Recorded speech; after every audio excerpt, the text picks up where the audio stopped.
you doing? I'm doing great. How are you? I'm doing well. Kind of, it's not quite the start of our day. It's 11 a.m. down here, but it's sort of the end of your day. Is that right? Is it about 6 p.m.? Yes, I'm gonna live vicariously through your 11 a.m.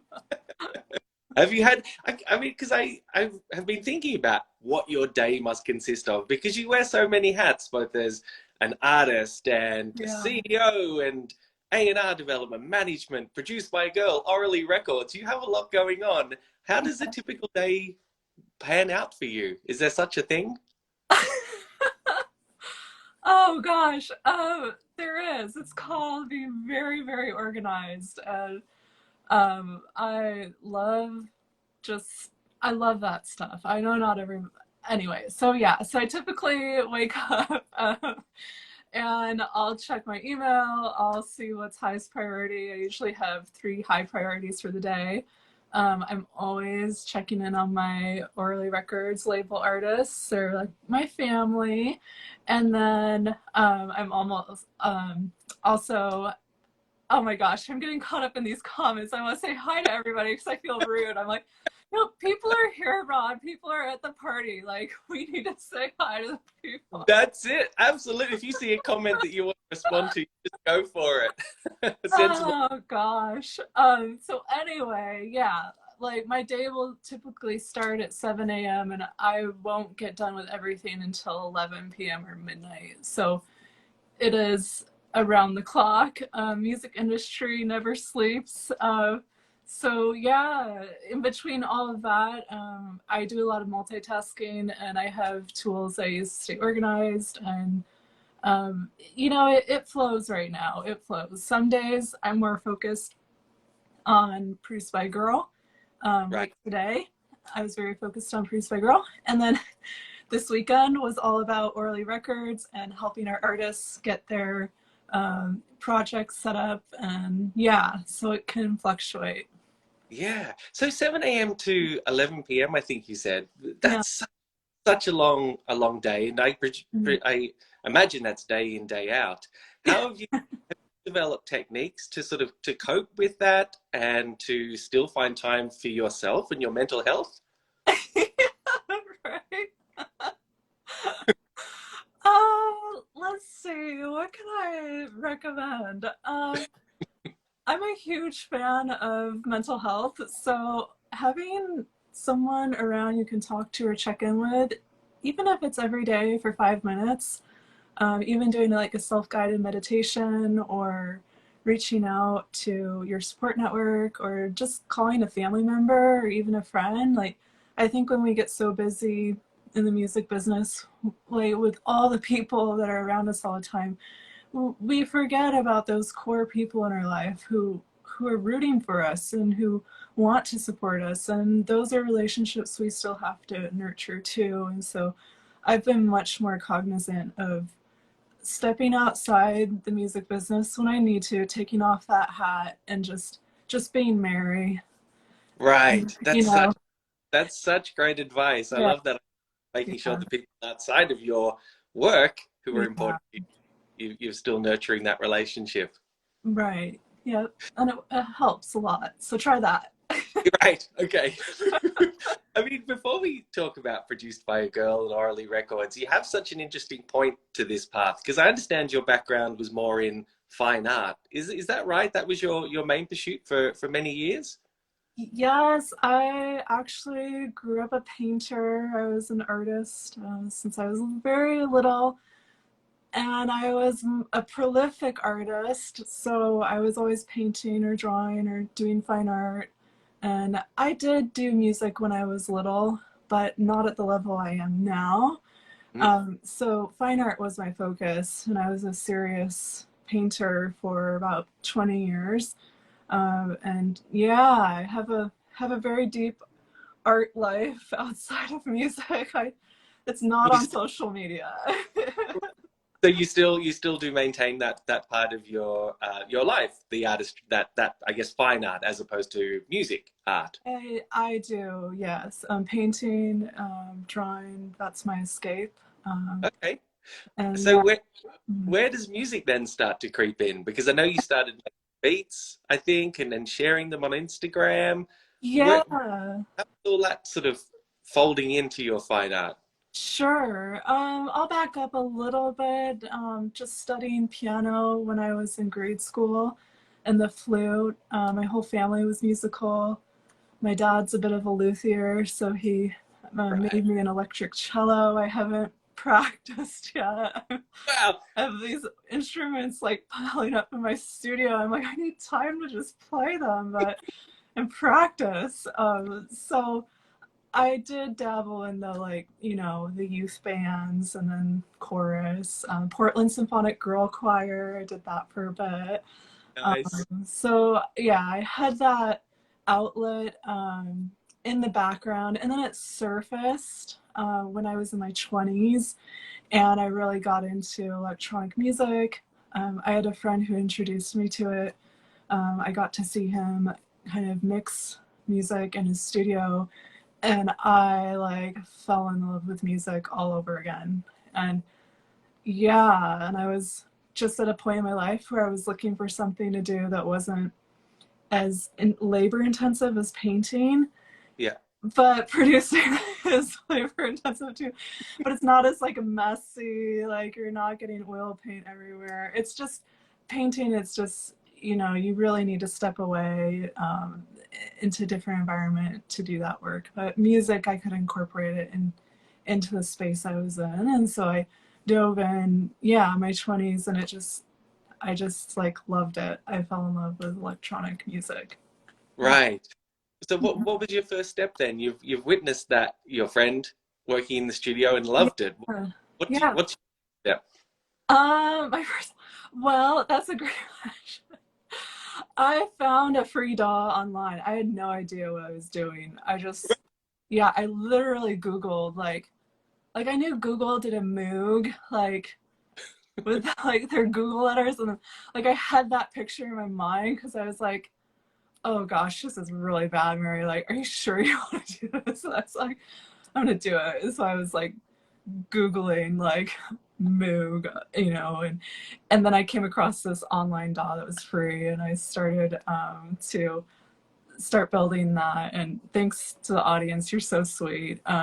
Just that's such a sweet comment. But yeah, so after I composed my first song, it was called Heaven Again, and I mistitled it Remix, and it was just like a really big, like, okay, you gotta do this. It's like painting, you gotta do it. You Yeah. can't sit back. Like you gotta dive in. And after I heard the song play back, I broke into tears, and it was just this moment of like I don't know where I've been without music, and I never want it to leave, and I'm just gonna explore this. And I came hooked, and so I'd like literally write and compose music for hours every day, and I would just have song after song, and pretty soon it got to be up to like 150 songs uh, Wow. that I had compiled. And it's a little bit easier being an open format EDM producer. Definitely don't expect that from traditional producers, but the process for me of building compositions was so like, oh, I loved it so much. And so that turned into me sharing stuff on Instagram back in the heyday. Yeah, and so after that, I just did it for myself. I was releasing music on my own through TuneCore. Like I figured out that, and I was like, okay, this is cool. I just shared it with friends and family.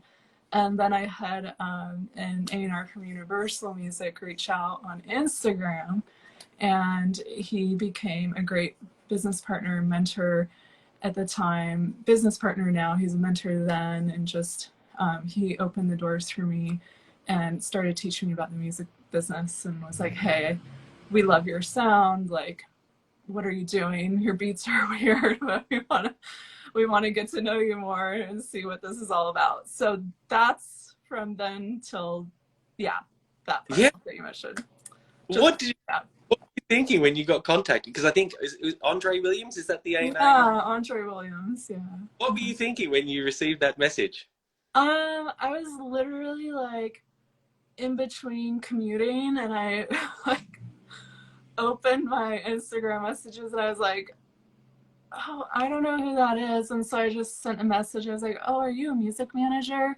Thank you so much for liking that song. It's one of my favorites. And he actually liked Robot Gold, which was more of a symphonic EDM song. And he was very polite, and he said, yes, I'm a music manager. I go, oh, okay, well, I guess I can chat with you. I didn't know what a music manager was. I was so naive. He was very, very gracious, and so we just, yeah, set up some time to chat from there. And he was like, yes, this is real. I am who I say I am. I know with social media it's kind of risky now. You don't know who's reaching out to you. So I think I really got lucky. Like, I don't think that would happen as naturally now. It was just kind of a combination of everything. And so, yeah, Andre's was amazing when I first came in the music industry. So, yeah, Yeah. yeah. And so you weren't produced by a girl, were you? Was that something? Because I think I've read a couple of origin stories. One is that you were trying to find a female producer to work with, and you couldn't find one. Yeah, that's right. And the other, and, oh, Yeah. and did Andre also was he also suggesting that you need a bigger name, the bigger DJ name, and that's why produced by a girl became an entity?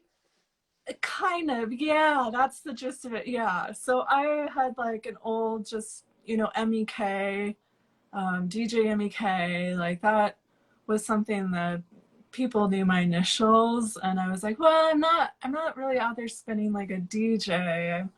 I really just hunker down in the studio and compose songs, but it wasn't really like being a performing artist at that point. And so I talked to my team, and they were like, yeah, you know, you're gonna be an amazing producer, but we gotta have you think about what your brand is. Mm. And so I went home and I was like, well, I need to find other female producers. What does their, practice look like? Like, what do they do? Are they even on social media? Like, I literally didn't even know if there were any female producers. Like, I was so new to the music industry. I had no idea. Just Mm. no.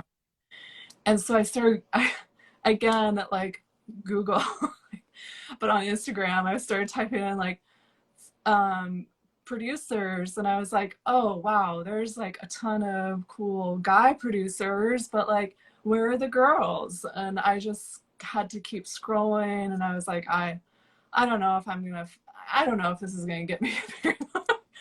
And so I was thinking of my brand name, and I was just like, oh man, produced by a girl. And it was just like Right. Portlandia moment, if you've seen Portlandia.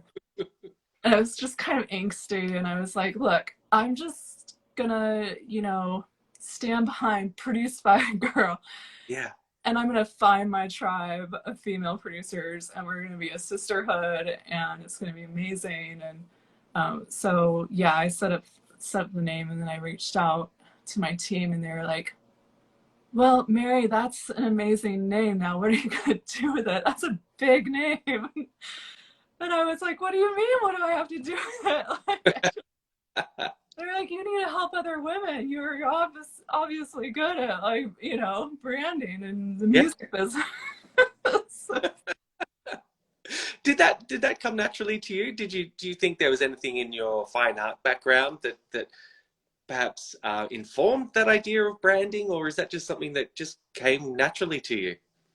that's a Oh, I love that question, Rod. I've always been a storyteller through art and life. I've always seen life in moments of stories that are very personal, and I tend to connect with people at a very deep level. And even if we only have a 5-minute conversation, I'm going to learn everything I can about you, and kind of build this imagery around it. Like, wow, what was that really about? Like, what Mm. was that moment in time for in life? Because I really believe that connecting with another human is one of the greatest, most authentic, real, unobstructed, like pure art. You know, Yeah. you're creating art, creating music, and like talking to people, like talking to you. Like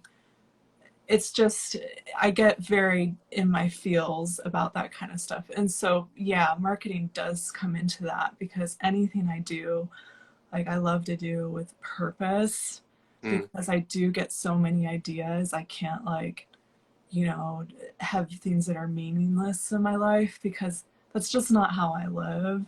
Right. Which it comes across very intense, to be honest, but you know, I think for Produced by a Girl, it was the right thing to have that level of marketing and intensity behind it. So yeah, it is kind of an offshoot of who I am. And then yes, I think as an artist, fine art, I do have that marketing mind where I'm thinking like images, words, meaning, like connection. Yeah. Sure. So, yeah. So that the idea of building community is clearly very important to Produced by a Girl, and really flows on from what you just said then as well. How long did it take you to find your tribe? I think you were talking about earlier, I'm going to find my tribe. How long did that take? Uh, to find the larger community, probably about 2 years, but it was instant. I think when I set it up, it was June 2019, and this was like 6 months before the pandemic. And I was like, okay, what am I going to do to connect with these girls? What can I do? How can I support them? I want to learn about their lives as a producer and as an artist, and we're going to have fun. And so I was like, oh, we'll do a podcast.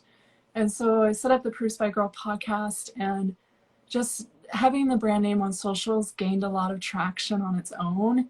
And so a lot of girls were saying, whoa, what's this hashtag Produced by a Girl? Like, I'm a producer. Can I join the community? Like, what are you Yeah. doing? Oh my gosh. And I literally had artists from all over the world reach out.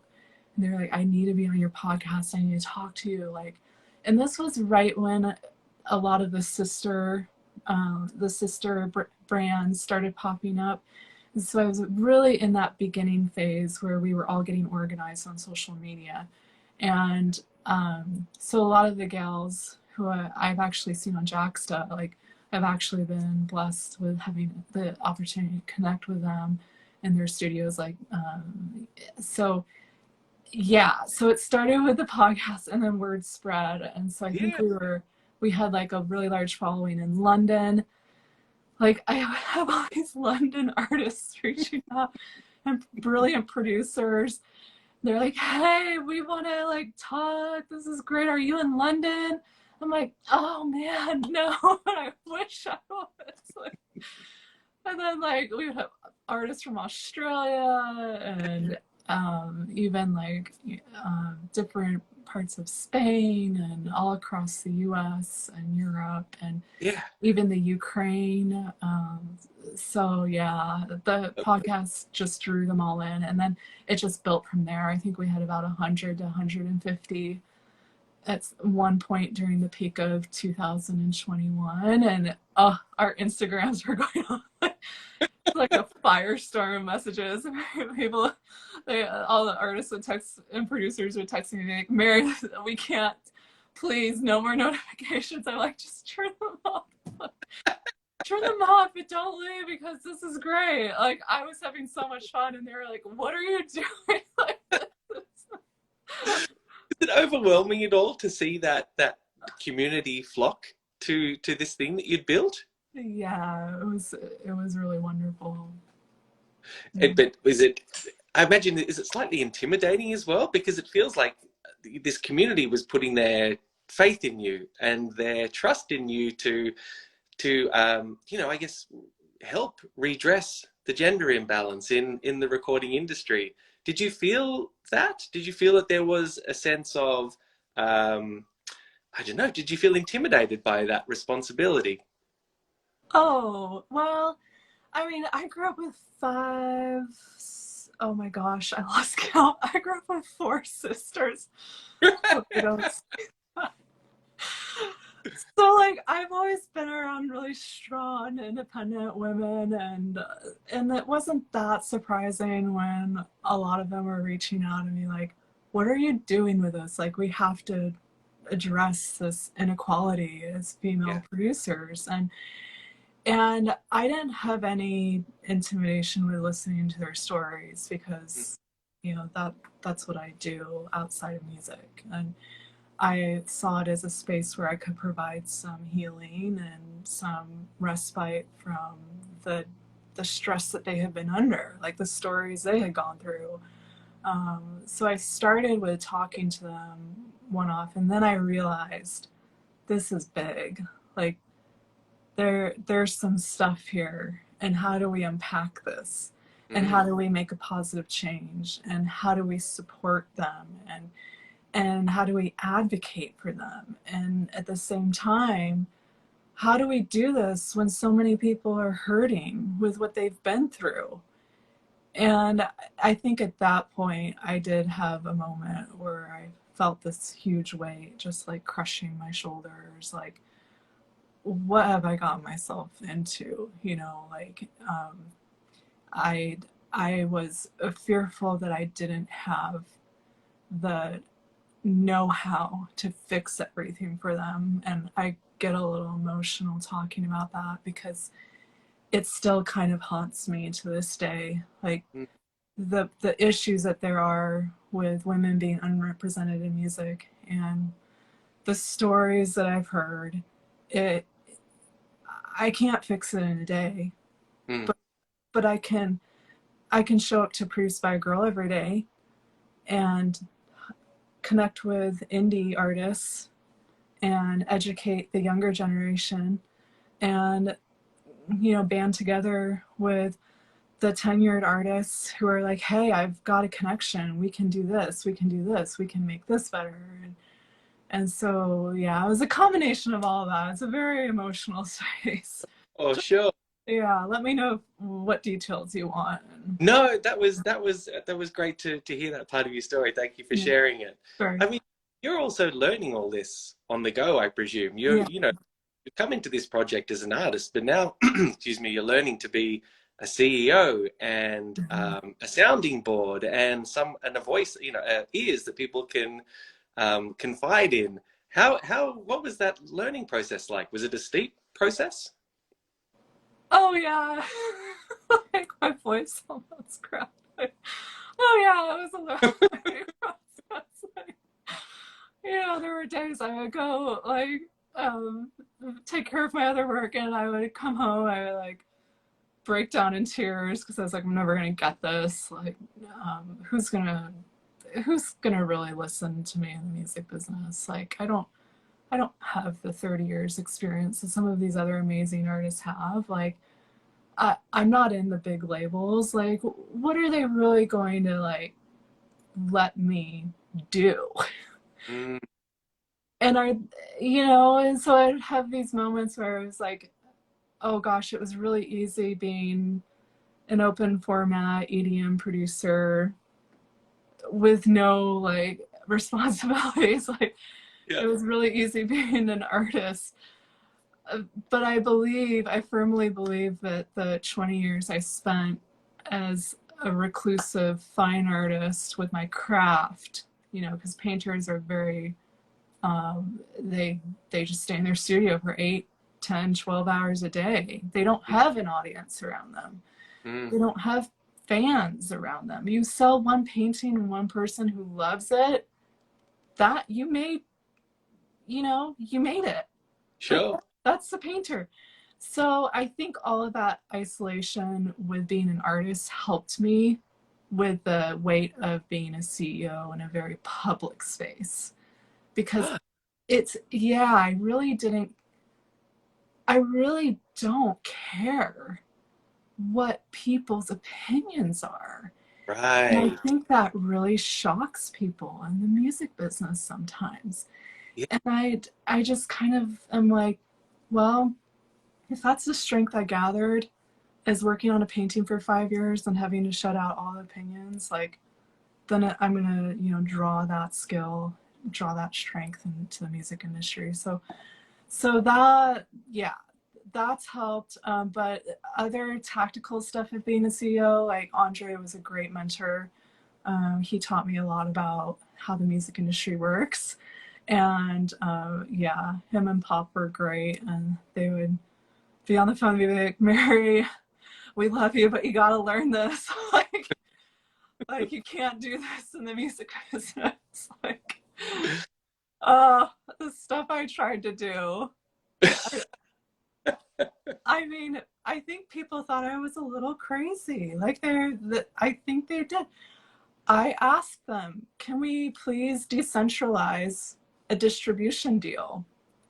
Can we bring my peers in? Can we bring the females in who I believe need to be recognized? But because of this hierarchy of deals in the music industry, I don't know if they're going to get their own chance. And so I would ask hard questions to my music family and be like, hey, can we bring them in somehow and decentralize this and bring in equality and give these women a chance? And we made it work, but I think that was an exception. They're like, Mary, you can't change these rules all the time, but I'm gonna try. Like, I will always try once to bend the rules that need to be bent. Like, that's so important, and it's so and so admirable as well. You know that you've got, and I wonder if some of it comes from having a fresh perspective on the music industry. You know, maybe not having 30 years experience in the industry is actually an advantage in that regard, in that you'll ask questions that perhaps other people wouldn't ask and get change through that way. Yeah, exactly. That's exactly it, Ron. Yeah. Right. So I mean, Produced by a Girl has many layers. Obviously, Orally Records is a sister label to Produced by a Girl. You've got the Femme Frequency compilation album as well. Yeah. Let's talk about that for a second. How did that? When did the idea for the Femme Frequency record come about, and what was the process of actually bringing it to life? Yeah, it's the Femme Frequency. I love those girls. We started with just kind of talking and Produced by a Girl, like, what can we do together? Like, why don't we do a project together?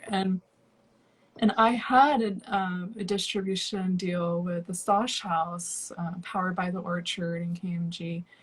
And I sat down with my team and I said, hey, I'd really like to bring in these other female artists. We have a couple amazing female producers too. What would this look like? And so my team was totally supportive and they're like, oh my gosh, yes, you have to do this. What can we do to help? And that's when I started like poking at those like 50-year rules around distribution.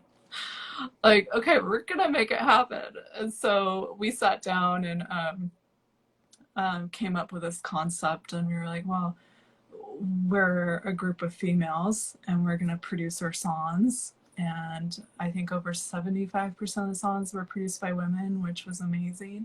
And all of the artistry that went into it and the planning was just phenomenal. We would meet as a group and we talked about a name, and like it just happened one day. We were like, Femme Frequency. So we were like, yes, this is the OG PBG band. And so it was great. We all did a song together, Into the Light. Check it out. Yeah. It was really fun. I remember producing that song. It was like 114 degrees. Like, I kid you not. Yeah. Like, we had to finish it. I was like, this song is hot in multiple ways. Like, we're gonna make this a good song. So yeah, there's a lot of memories. Yeah. So do you sense that there is any shift at all in terms of females and gender minority people being involved in the industry via initiatives such as Produced by a Girl? There's the Fix the Mix initiative, which Jaxsta is involved with. There are so many incredible organizations which represent female and gender minority groups. Do you sense that there is a slow changing of the tide, or I mean, clearly we still have a long way to go, but do you sense that there is a movement? Oh, definitely, 100%. Produced by a Girl has been blessed to work with females and female identifying humans for years now, and we've always embraced every culture, every belief, every background. And just if you are a female or female identifying human, you have a home at Produced by a Girl. Mm, And we even have male supporters too. So I'm not exclusive. We do have a couple really cool male supporters who love what we do. But my focus is on the females and especially the minorities and helping them get elevated. We yeah. have we have to give, especially females as a minority already, Mm, we have to give them more opportunities. So when the girls would come into the community, I would get to talk to them a lot on the podcast, and then I got to know them offline, just through Produced by a Girl. And I would talk to them about their strengths, and I would challenge them. And I'd be like, you know what? You would make a great female executive someday in this business. Like, mm, what do you think? What do you want to do? What's your dream? Like, what do you envision yourself doing? And I would have conversations with songwriters who didn't believe they were good artists because they had been through really bad stuff with mm, men in the music business, unfortunately. And there's great men in the music business too. I had really great male mentors, but not everybody is that lucky. mm, And so I was doing a lot of heart to hearts with these women and saying, it doesn't matter what your past was. You can start over today, and this is a safe space, and it's a safe community, and we've had a really special group of females come in, and yeah, I think you can see it on our socials. We are very inclusive, so yeah. especially as a minority group. So yeah. What's the response like when you have those conversations and you offer this safe space? That there must be, I imagine some of the, and clearly you don't need to divulge what those conversations are, but there must be some really emotional conversations and people really finding solace in the fact that Produced by a Girl exists. Yeah, yeah. I can share a statistic. It's just a known fact that 1 out of every 4 females in the music industry have been assaulted at some point, harassed, or taken advantage of, Mm, and that's a pretty high statistic. Um, so when you have a female community, you're almost expecting to hear, "This is what happened. This is what can happen in a studio." So I tell all the women who come in, you take a buddy with you to the studio. You mm, never go alone anywhere without another sister, or without your great guy friend or whoever. mm, Bring another person with you. Bring your manager. I don't care who it is. Bring someone with you. mm, Um, we don't have that luxury of knowing somebody for like 20 years, back in the day. mm. We're oftentimes working with a lot of strangers who we connect very deeply with music. So if you think about that space, Mhm, okay, here's what I think is happening. Music and art, you're already opening up a very deep, personal, vulnerable level. And when you go in and work with another stranger who you've connected with online a couple times to like produce your song, you're going to be expected to get back into that vulnerable space to make your art. And so your defenses are already down. mm, It's not like going into a business meeting in corporate America where you have your HR department on call, you have your guard at your security desk. Like, this is like intimate, or people are going in each other's homes in the home studios. You're going to events where you're ending up alone with 3 new people who you connect with on a really deep level with music. mm, But do you know them? personally, do you know if they check out with your boundaries? Like, it's such a firestorm of like, you need to be, you need to be aware. And Yeah. yeah, you need to embrace and love music. And I'm such a big believer in like trusting people, but be smart, you know. Yeah. So anyway. That's incredible advice. That's such great advice. Mary, just last couple of things before we finish up, and thank you for your time. What's really exciting you about the future of Produced by a Girl? Have you got things in the works that you're really excited about, or what is the, I guess, the next 6 to 12 months look like for you? Yes, thank you, Rod. I'm having such a fun time. I'm like, oh, I'm just getting started. It's Oh, over. You're like, no, Mary, I know how much you can talk. We're closing this down. Can you tell? I'm like, I love talking to other people in music business. You don't know what it's been like the past 2 years. Like, trying to solve problems all day. Like, oh, we could keep going. I'd love to know about. I'd love to know about how you've solved problems, because there must have been roadblocks which you've come across along the way, and you've had to find solutions to them. I mean, is yeah. there an example of a roadblock which you faced and come up with a solution to? Well, I haven't found a solution yet, so maybe people listening can help me. Okay, so there's this thing in music. You guys are probably gonna be like, she doesn't know what she's talking about. But like sync. You know, Right. I tell all of my other friends outside of music, like when they're like, what are you working on in Produced by Girl? I'm like, I'm really trying to get into sync. And they're like, what's sync? And I'm like, oh, I don't have time to explain that. Like, you know, songs you hear in movies? They're like, yeah, okay, sync. You know, it's just a little bit, right? It's not really the real, like, full-blown definition. But Right. I have literally been like pulling my hair out. Like, I know who all the sync people are. I know who you are. I'm gonna tell everybody, maybe whatever you were watching. I know you're out there. I know there are about 30, maybe 30 or so female executives in sync. But it's like this golden gate. Like, Really? I don't know the password to get it. I see some smiling faces. Maybe I'll get some messages after this. Like, do I say a password like open sesame? Like, what's the magic word? Like, if someone can just tell me that, like, I'll feature you on Produced by Girl, like whatever you want. Like, Yeah. I cannot for life of me figure out. I go into clubhouse rooms, I submit stuff online. Let's find the password. Yes. Yeah. Thank you. Like, what do I need to say? Like, I don't get it. Like, some of these artists have ins to, like, I guess it happens at these events where they meet sync people in person.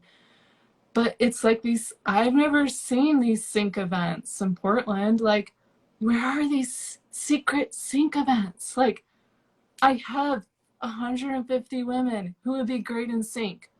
Now I'm getting a little passionate. No, that's good. So you But it's should. like, you know, that kind of stuff. And so for the past 2 years, the question I get without fail every single month, Mary, do you work in sync? Can you get me into sync?